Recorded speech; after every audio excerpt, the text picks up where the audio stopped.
High বন্ধুরা, কেমন আছো? আমি চিকেন পকোড়া ভাজছি।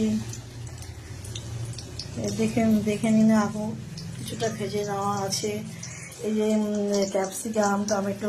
এখন কড়াইতে আদা কুচি, তারপরে হচ্ছে রসুন কুচি দিয়ে দিলাম। একটু হালকা ভেজে নিয়ে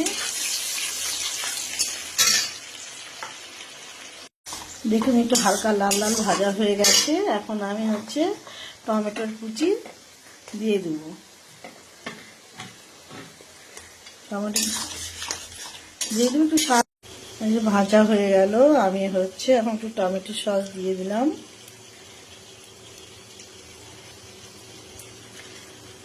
লবণ তো আগে দিয়ে দিয়েছি। এই যে দেখুন, একটু ভাজা ভাজা হয়ে গেছে। আমি কালারটা একটু ব্ল্যাক হয়েছে, কারণ হচ্ছে একটু আমি দিয়েছি সোয়া সস। আর এখন হচ্ছে ভাজা হয়ে গেছে। আমি এখন একটু কর্নফ্লাওয়ার, দেখেন একটু গাঢ় হয়ে আসছে। এখন আমি হচ্ছে পকোড়াগুলো দিয়ে দেবো।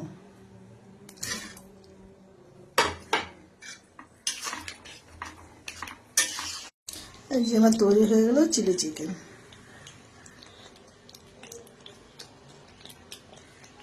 দেখুন, আমার চিলি চিকেন তৈরি হয়ে গেছে। কেমন হয়েছে কমেন্টে জানাবেন।